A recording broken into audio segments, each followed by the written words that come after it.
السلام علیکم ورحمۃ اللہ وبرکاتہ۔ الحمد للہ وکفى وسلام علی عباده الذین اصطفى، اما بعد فقد قال الله تعالى في القرآن المجيد والفرقان الحميد: أعوذ بالله من الشيطان الرجيم، بسم الله الرحمن الرحيم. شهر رمضان الذي أنزل فيه القرآن هدى للناس وبينات من الهدى والفرقان، فمن شهد منكم الشهر فليصم. وقال: يا أيها الذين آمنوا كتب عليكم الصيام كما كتب على الذين من قبلكم لعلكم تتقون. صدق الله العظيم.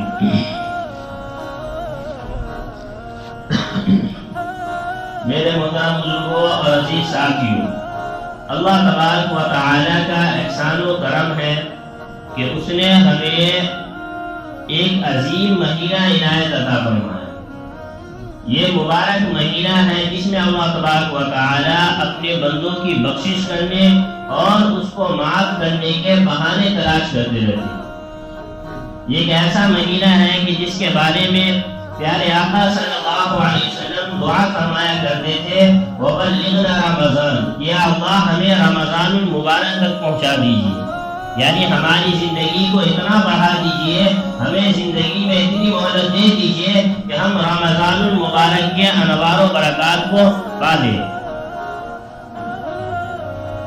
اس لیے میرا محترم دوستو، یہ بہت ہی بابرکت اور مقدس مہینہ ہے. اس پہ اللہ تعالیٰ کا ہمیں شکر ادا کرنا چاہیے کہ اللہ تعالیٰ نے ہمیں جو ہے یہ مبارک مہینہ عطا فرمایا. رمضان مبارک کی فضیلت کے بارے میں حدیث شریف میں آتا ہے، پیارے آقا صلی اللہ علیہ وسلم نے ارشاد فرمایا کہ جب رمضان کا مہینہ آتا ہے تو اللہ تبارک و تعالی آسمان کے دروازے کھول دیتے ہیں، جہنم کے دروازے بند کر دیتے ہیں اور سرکش شیاطین کو قید کر دیتے ہیں.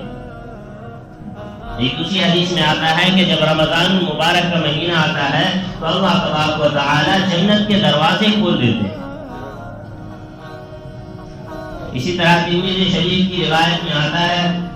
کہ جب رمضان مبارک کا مہینہ آتا ہے تو اللہ تبارک و تعالی کی طرف سے ایک منادی، ایک آواز لگانے والا رمضان المبارک کے ہر دن و رات میں اللہ تبارک و تعالی کی طرف سے ندا لگاتا ہے: اے خیر کے طلبگار، اے نیکی اور بھلائی کے طلبگار، نیکی اور بھلائی کی طرف بڑھ اور برائی کرنے والے برائی سے باز آ جائے. رمضان المبارک کا مہینہ تمام طرح کے خیر و برکت کا مہینہ ہے. رمضان مبارک کا مہینہ یہ وہ مہینہ ہے کہ جس کے دن و رات میں اللہ تبارک و تعالی روزانہ رمضان کے ہر دن میں اللہ تبارک و تعالی جہنم سے بے شمار لوگوں کو آزاد فرما دیتے ہیں. یہ وہ مبارک مہینہ ہے. اس لیے میرے محترم دوستو، اللہ تبارک و تعالی تو ہے اپنے بندوں کو معاف کرنے کے، اس کی بخشش کرنے کے بہانے دیتے رہتے ہیں، مگر افسوس کہ ہم ہی ناکارے ہیں، ہم ہی نکمے ہیں، ہم ہی گناہ گار ہیں، ہم ہی نافرمان ہیں کہ اللہ تعالیٰ کی رحمت سے بھی بھاگتے ہیں. اللہ تعالیٰ ہمیں موقع پہ موقع دیتا ہے لیکن ہم اس کی قدردانی نہیں کرتے. اللہ تبارک و تعالیٰ تو وقتاً فوقتاً اپنے بندوں کو خاص موقع عنایت کرتا رہتا ہے، لیکن ہم اس میں اپنی غفلت میں، کوتاہی میں، بے توجہی میں سارے وقت کو ضائع کر دیتے ہیں. میرے محترم دوستو، یہ تو ہماری خوش نصیبی ہے کہ اللہ تبارک و تعالیٰ نے جو ہے ہماری زندگیوں میں رمضان المبارک کا مہینہ ہمیں دوبارہ عنایت فرمایا. ورنہ آپ دیکھیں کہ ہمارے رشتہ داروں میں، دوستوں میں، تعلقات والوں میں، ہمارے ساتھ رہنے والوں میں کتنے ایسے لوگ تھے جو پچھلے رمضان ہمارے ساتھ موجود تھے لیکن اس رمضان اپنی زندگیاں پوری کر کے اپنے آخرت کی سفر پر وہ روانہ ہو گئے. یہ اللہ تعالیٰ کا فضل و کرم ہے، اس کا احسان ہے کہ اللہ تعالیٰ نے ہماری زندگی میں ہمیں یہ دوبارہ موقع عنایت فرمایا کہ ہم رمضان کی مبارک برکتوں کو پا لیں اور اس میں اپنے آپ کو مغفرت کرانے کی کوشش کریں.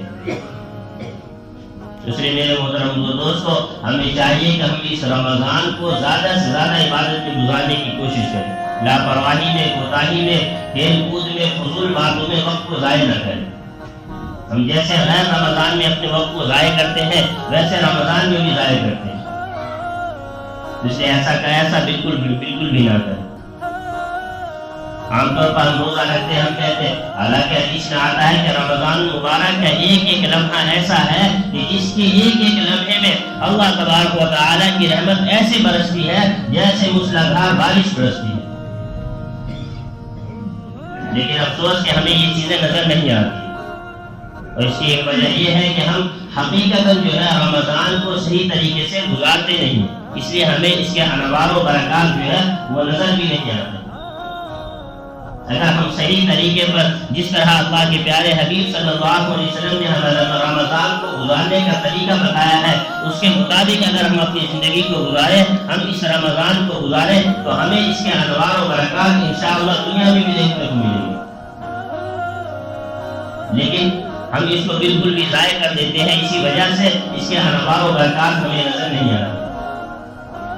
اس لیے کہا گیا ہے کہ جو شخص بھی سچے دل کے ساتھ اس رمضان کا دل میں ادب و احترام کرتا ہو، اس مہینے کے روزے رکھتا ہو، اپنے آپ کو گناہوں سے بچاتا ہو اور عبادت کا زیادہ سے زیادہ اہتمام کرتا ہو، اللہ تبارک و تعالیٰ کی ذات سے امید ہے، اللہ کی رحمت سے امید ہے کہ انشاءاللہ وہ اللہ تعالیٰ کا قرب اور جنت کے اعلیٰ درجات کو ضرور حاصل کر لے گا۔ لیکن اس کے لیے شرط یہی ہے کہ ہم رمضان کو اس طریقے پر گزاریں جس طرح ہمارے نبی صلی اللہ علیہ وسلم نے ہمیں گزارنے کا طریقہ بتایا ہے۔ یہی وجہ ہے کہ سلف صالحین بزرگان دین کے واقعات میں لکھا ہے، ان کے حالات زندگی میں لکھا ہے کہ جب وہ کسی کی بزرگی کا تذکرہ کرتے تھے، کسی کے بارے میں کہتے کہ یہ بزرگ ہے، تو ان کے بارے میں یہ چیزیں نوٹ کیا کرتے تھے۔ وہ فرمایا کرتے تھے اگر کسی کے بارے میں کہا جائے کہ آپ کو پتا ہے کوئی بزرگ ہے، تو وہ کہا کرتے تھے ہاں یہ بزرگ ہے، اور اس کی دلیل یہ دیا کرتے تھے کہ انہوں نے اپنی زندگی میں اتنے رمضان مبارک کو پایا ہے۔ گویا کہ ان کے یہاں بزرگی کا پیمانہ یہ تھا کہ اس شخص نے اپنی زندگی میں اتنے رمضان پا لیے ہیں، اور ان رمضانوں میں اللہ تعالیٰ کی کتنی عبادت کی ہوگی، اللہ تبارک و تعالیٰ کو کتنا منایا ہوگا، اپنے اعمال میں کتنا نیکیوں کا ذخیرہ جمع کیا ہوگا۔ یہ ان کے یہاں بزرگی کا پیمانہ تھا۔ حضرت امام اعظم ابو حنیفہ رحمۃ اللہ علیہ بہت بڑے امام گزرے ہیں، اللہ تبارک و تعالیٰ ان کی قبر پر کروڑوں رحمتیں نازل ہوں۔ ان کے بارے میں ان کے معمولات میں لکھا ہے کہ رمضان المبارک میں 63 قرآن مجید کی تلاوت کیا کرتے، 63 قرآن مجید ایک رمضان میں پورے 30 دنوں میں 63 قرآن مجید مکمل کیا کرتے۔ ایک قرآن مجید صبح کو، ایک شام کو، اور 3 قرآن مجید کے بارے میں آتا ہے کہ تراویح میں وہ سنا کرتے تھے، تو پورے ایک مہینے میں 63 قرآن مجید مکمل ہوتا تھا رمضان میں۔ ارے ہمارا حال دیکھیں، امام صاحب دو پارے پڑھا دیں تو ہمارے پاؤں درد کرنے لگتے ہیں، جیسے ہمیں تو تھکن ہونے لگتی ہے، ہم تو پریشان ہو جاتے ہیں۔ تو اسی لیے ہے کہ ہمارے دلوں میں جو ہے ویسی عظمت نہیں ہے رمضان کی۔ اگر ہمارے دلوں میں رمضان کی صحیح قدردانی ہوگی، صحیح عظمت ہوگی، تو ہمیں پوری رات بھی اگر نماز میں کھڑا کر دیا جائے تو ہمیں کچھ محسوس نہیں ہوگا۔ حضرت عثمان غنی رضی اللہ عنہ کے بارے میں آتا ہے کہ انہوں نے ایک رکعت میں پورا قرآن مجید پڑھا ہے، ایک رکعت میں، نماز کی ایک رکعت میں پورا الحمد سے والناس تک پورا قرآن مجید پڑھ لیا، ان کو احساس تک بھی نہیں ہوا۔ یہ حقیقت اس لیے ہے کہ جس کے دل میں جتنا ایمانی جذبہ ہوگا، جتنا اللہ تعالیٰ کا قرب ہوگا، جتنا پیارے نبی صلی اللہ علیہ وسلم سے محبت ہوگی، اتنا ہی اسے اتنا مزہ آئے گا ان چیزوں میں۔ ہمارے دلوں میں اتنی اہمیت نہیں ہے، ہمارے دلوں میں وہ جذبہ نہیں ہے، اس لیے ہمیں یہ چیزیں اکساہٹ بھی لگتی ہیں۔ امام اعظم رحمۃ اللہ علیہ جو ہے 63 قرآن مجید جو ہے پورے رمضان میں مکمل کیا کرتے ہیں۔ قرآن کریم کا بہت زیادہ قرآن کریم کی تلاوت کیا کرتے ہیں۔ اسی طرح حضرت رائے پوری رحمۃ اللہ علیہ کے بارے میں آتا ہے کہ رمضان مبارک کا مہینہ جب آنے لگتا، 29 شعبان کو اپنے تمام مریدین کو، اپنے تمام ملنے جلنے والوں کو بلا کر دن میں سب سے ملاقات کر لیا کرتے تھے۔ سب سے مل جل لیا کرتے تھے، اور شام کو اپنے خاص خادم خاص کو بلا کر فرماتے، وہ اپنے ہاتھ میں ایک بوری لیتے اور کہتے کہ اپنے خادم کو دے کر کہتے کہ بھائی یہ بوری رکھ لو، اور رمضان میں جتنے خطوط آئے، جتنے ڈاک آئے، سب کو اس میں ڈال دینا۔ اب ان تمام کو جو ہے وہ رمضان کے بعد ہی دیکھوں گا، اگر زندگی رہی تو رمضان کے بعد دیکھوں گا کہ کس نے کیا بھیجا ہے، کس نے کیا پیغام لکھا ہے، کس کو کیا باتیں بتانی ہے، یہ سب رمضان کے بعد کریں۔ یہ مہینہ صرف اور صرف میں نے اپنے لیے محفوظ کیا ہے کہ اس میں صرف میں اور اللہ رہیں گے، میں اپنے اللہ کو راضی کروں گا، اپنے اللہ کو مناؤں گا، اس کے علاوہ میں دوسرا کوئی کام نہیں کروں گا۔ تو پورا مہینہ جو ہے تمام طرح کے جتنے معاملات سے سب کو ترک کر کے صرف اور صرف اللہ تعالیٰ کی عبادت و اطاعت میں گزارنے کا اہتمام تھا۔ حضرت رائے پوری رحمۃ اللہ علیہ کا ان کے مسجد کے بارے میں آتا ہے کہ ان کے مسجد میں اگر کوئی شخص، ان کے مسجد کے بارے میں آتا ہے کہ پورا مہینہ جو ہے ان کے مسجدوں میں 30 کے 30 دن جو ہے اعتکاف کی حالت میں لوگ گزارتے ہیں۔ دور دور سے لوگ جو ہے ان کی مسجدوں میں وقت گزارنے کے لیے، رمضان مبارک کا مہینہ گزارنے کے لیے آتے تھے کہ حضرت کے سائے میں رہیں گے، حضرت کی نگرانی میں اگر رمضان گزرے گا تو زیادہ سے زیادہ ہمارے اندر کیفیت پیدا ہوگی، زیادہ سے زیادہ اللہ کو ہم پہچاننے والے بن جائیں۔ ان کے بارے میں آتا ہے کہ اگر کوئی شخص ان کی مسجد میں رمضان سے پہلے 30 شعبان کو بھی اگر کوئی شخص اپنا بوریا بستر لے کر ان کی مسجد میں جاتا تو اس کو جگہ نہیں ملتی تھی رہنے کی، اتنے لوگ آتے تھے ان کے۔ کہ رمضان مبارک کا مہینہ آئے گا، اس میں اللہ تعالیٰ کو یاد کریں گے، اس میں اللہ تعالیٰ کے ذکر و اذکار کو کریں گے، قرآن کریم کی تلاوت کریں گے، نوافل کو ادا کریں گے۔ اس لیے میرے محترم دوستو، یہ رمضان کا مہینہ ہے، اس میں ہم جتنا زیادہ سے زیادہ اہتمام کر سکتے ہیں اپنے آپ کو عبادت میں تھکائیں۔ 11 مہینہ ہم دنیا کے ریل پیل میں لگے رہتے ہیں، دنیا کی چمک دمک میں لگے رہتے ہیں، تو کم از کم 1 مہینہ تو اپنے اللہ کے لیے نکال دیں۔ حالانکہ ہونا تو یہ چاہیے کہ سارا سال ہی ہم اللہ کی عبادت و اطاعت میں گزاریں، لیکن نہ تو کم از کم یہ ہے کہ 1 مہینہ ہم اللہ کے بتائے ہوئے احکام کے مطابق زندگی گزار لیں۔ حکیم الامت رحمۃ اللہ علیہ کا قول ہے کہ اگر ہم 1 مہینہ اللہ کی اطاعت و عبادت میں گزاریں گے، جس طرح اللہ تعالیٰ نے ہمیں حکم دیا ہے، پیارے آقا صلی اللہ علیہ وسلم نے ہمیں طریقہ بتایا ہے، اگر ہم اس 1 مہینے کا اللہ کی اطاعت کے مطابق گزار لیں، انشاءاللہ اللہ تعالیٰ اس 1 مہینے کی برکت سے آگے کے 11 مہینے ہمیں ویسے گزارنے کی توفیق دے گا۔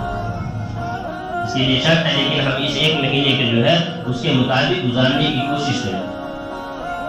یہ بہت ہی بابرکت مہینہ ہے۔ ایک مرتبہ پیارے آقا صلی اللہ علیہ وسلم نے ارشاد فرمایا، صحابہ کرام بیٹھے ہوئے تھے، آپ نے فرمایا میرے صحابہ تم پر جو ہے ایک ایسا بابرکت مہینہ آیا ہے،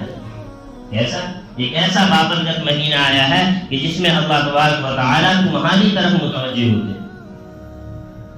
یہ نہیں کہا کہ تم اللہ کی طرف متوجہ ہو، یہ ایسا مہینہ آیا ہے، ایسا رحمت والا مہینہ آیا ہے کہ اللہ تعالیٰ جو ہے وہ تمہاری طرف متوجہ ہوتے ہیں، تمہارے اوپر اپنی رحمتیں نازل فرماتے ہیں، تمہاری خطاؤں کو معاف کر دیتے ہیں اور تمہاری دعاؤں کو قبول کر دیتے ہیں۔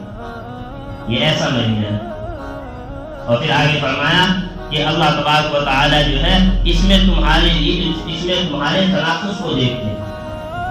ينظر الله إلى تنافسكم، کہ اللہ تعالیٰ اس میں جو ہے تمہارے تنافس کو دیکھتے ہیں۔ اور تنافس کیا چیز ہے؟ تنافس کے بارے میں آتا ہے، تنافس کہتے ہیں ایک دوسرے سے کسی بات میں مقابلہ کرنا، ایک دوسرے سے آگے بڑھنے کی کوشش کرنا، اس کو تنافس کہا جاتا ہے۔ میرے محترم دوستو، گویا ہمیں یہ حکم دیا جا رہا ہے، گویا ہمیں یہ کہا جا رہا ہے کہ اس مہینے میں جو ہے ہم زیادہ سے زیادہ عبادت کرنے والے بن جائیں، زیادہ سے زیادہ اللہ تبارک و تعالیٰ کو راضی کرنے والے بن جائیں، اور ایک دوسرے سے زیادہ کرنے کی کوشش کریں۔ عبادت کرنے میں، اللہ کو راضی کرنے میں ایک دوسرے سے مقابلہ کریں ہم کہ کون زیادہ نمازیں پڑھتا ہے، کون قرآن کریم کی تلاوت کرتا ہے، کون کتنے قرآن کریم مکمل کرتا ہے، ایک دوسرے سے اس میں مقابلہ کریں، حرص کریں، اس میں حسد کریں، اس میں یہ چیزیں جائز ہے کہ ہم ایک دوسرے سے مقابلہ کریں۔ جیسے عام طور پہ ایگزام کا ٹائم آتا ہے تو آپ دیکھتے ہیں بچوں کی کلاس میں بچہ جو ہے فرسٹ آنے کے لیے کتنی محنت کرتا ہے، دن رات، چاہے پورا سال نہ پڑھتا ہو، لیکن جب ایگزام کا ٹائم آتا ہے تو کتابیں لے کے بیٹھ جاتا ہے، دن رات پڑھائی کرتا رہتا ہے کہ کلاس میں مجھے فرسٹ آنا ہے، بس نہیں جو میری واہوائی ہو، مجھے جو ہے سب سے زیادہ انعام دیا جائے اور میرا جو ہے سب سے زیادہ نام ہو اسکول کے اندر۔ گویا کہ اللہ تبارک و تعالیٰ یہ مہینہ عطا فرما کر ہمیں یہ کہہ رہے ہیں کہ میرے بندو تم زیادہ سے زیادہ میری عبادت کرو، تم سب سے پہلے جنت میں جانے والوں میں اپنا نام لکھاؤ، تم جو ہے سب سے زیادہ ہمارے یہاں واہوائی لٹوانے والے آ جاؤ کہ ہم تمہارا سب سے زیادہ فرشتوں میں تمہارا ذکر کریں گے۔ اس کے لیے شرط یہی ہے کہ ہم اس مہینے میں جو ہے اللہ تبارک و تعالیٰ کی خوب عبادت کریں، اللہ تعالیٰ کو راضی کرنے کی کوشش کریں۔ یہ مہینہ بہت ہی زیادہ عبادت کے بارے میں آتا ہے۔ صحابہ کرام رضی اللہ عنہ فرماتے ہیں کہ جب رمضان مبارک کا مہینہ آتا تو ہم آپ علیہ الصلوۃ والسلام کے معاملات میں 3 چیزوں کا اضافہ محسوس کرتے تھے۔ جب بھی رمضان مبارک کا مہینہ شروع ہوتا آپ علیہ الصلوۃ والسلام 3 چیزوں میں بہت زیادہ کثرت کیا کرتے تھے۔